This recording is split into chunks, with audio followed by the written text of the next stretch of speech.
Okay, let's dive right into this explainer. Today, we're unpacking something that affects literally millions of people, breaking the debt cycle and the psychology behind true financial freedom. Now, most of us have been taught that getting out of debt is just a math problem, right? Like, just spend less than you earn. Easy.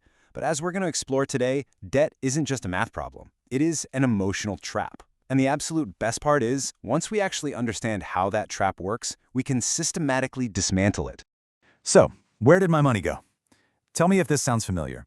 You get paid on a Friday, and for a brief, glorious moment, everything feels totally fine. Your bank account looks healthy, you feel incredibly relieved, and you're maybe even optimistic about the month ahead.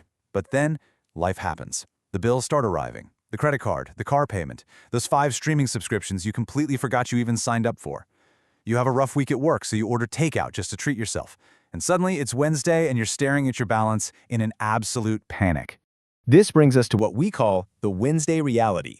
Because of that midweek panic, millions of people do the exact same thing just to survive the rest of the month. They swipe their credit cards again. Not because they want to, but because they feel like they absolutely have to. And without even realizing it, by relying on that plastic to bridge the gap, you've just stepped onto an invisible financial treadmill. You're running harder and harder, sweating it out, but somehow you're staying in the exact same place. Section 1. The invisible debt treadmill. Running, but staying still. Section 2. The psychology trap. A total mindset shift. Picture this. We've got 2 people, Jake and Sarah. They both earn the exact same salary and have very similar living expenses. Both of them desperately want financial freedom. But let's fast forward 5 years. Jake is super stressed out, he's trapped in credit card debt, and he panics over every single unexpected expense. Sarah, on the other hand, she's secure, she's paid off her debt, and she's actively building savings and investing. So, what happened? Did Sarah just get lucky? Inherit a fortune? No way.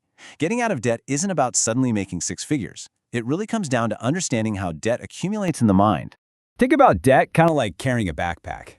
Every year, someone secretly drops another brick into your bag. A shiny new financing plan here, a buy now, pay later for a phone there, a furniture payment, a vacation you couldn't quite afford but took anyway. At first, one brick isn't a big deal. You barely notice it. But these small, seemingly manageable debts, they silently stack up. Eventually, that backpack becomes so incredibly heavy that every single step exhausts you. That weight is actively draining your future income. And this brilliantly illustrates a concept psychologists call present bias. It's our natural human tendency to value immediate rewards way more highly than future ones. Listen, if you're struggling with debt, it doesn't mean you're bad at math. It just means you're human. We are literally wired to push today's pain into tomorrow. Buying something right now feels amazing, while saving money, well, it often feels kind of boring. Your brain tells you, come on, I deserve this, I'll figure it out later. But eventually, future you becomes present you and the whole cycle just repeats itself. Section 3. The income illusion. Why earning more isn't enough.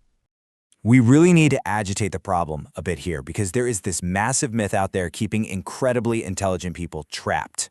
You might think, oh, if I just jump from a $50,000 to an $80,000 salary, it'll magically cure my habits.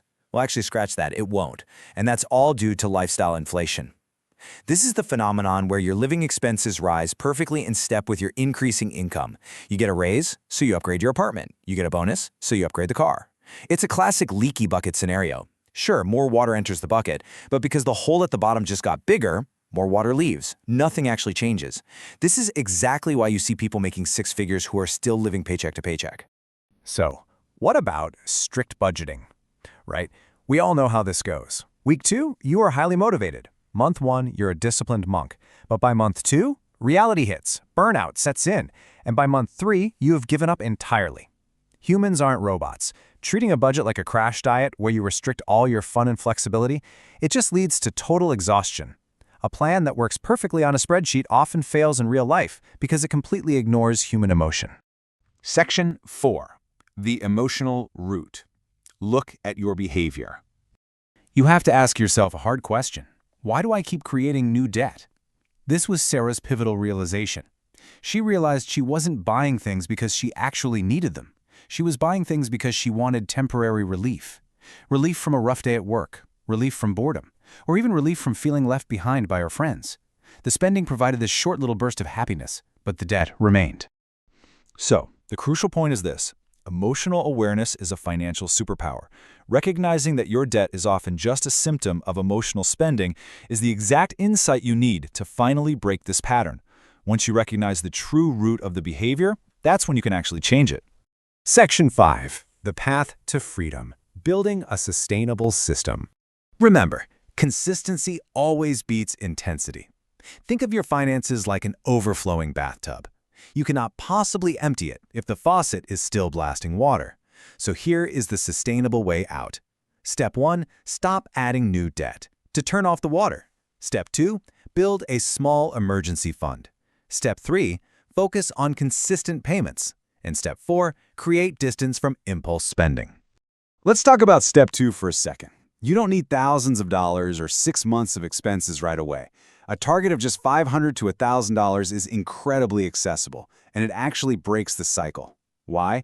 Because it prevents a minor car repair or a busted washing machine from immediately going onto a credit card as your backup plan. We also have to create serious distance from temptation. Go ahead and remove your saved credit cards from your shopping apps today. Make yourself type the numbers in. Enforce a 24-hour waiting period for non-essentials. Unsubscribe from those flashy marketing emails right now. Why bother? Because willpower is a limited resource. Good systems will beat sheer willpower every single time. As we look at the big picture here, remember this: escaping debt isn't just a financial journey. It's an identity shift. True financial freedom happens when you stop seeing yourself as someone who is quote-unquote bad with money, and you start seeing yourself as someone who plans for the long term, someone who is learning, growing, and controlling their money, instead of being controlled by it. It's a fundamental change in who you are. I'll leave you with this final provocative comparison to think about: today's comfort versus tomorrow's freedom. Debt grows when today's comfort becomes more important than tomorrow's freedom, but wealth grows when tomorrow's freedom becomes more important than today's comfort. So, which is more important to you? I challenge you to make that decision and start applying these powerful shifts to your own life every single day. Thanks for joining me on this explainer, and keep learning.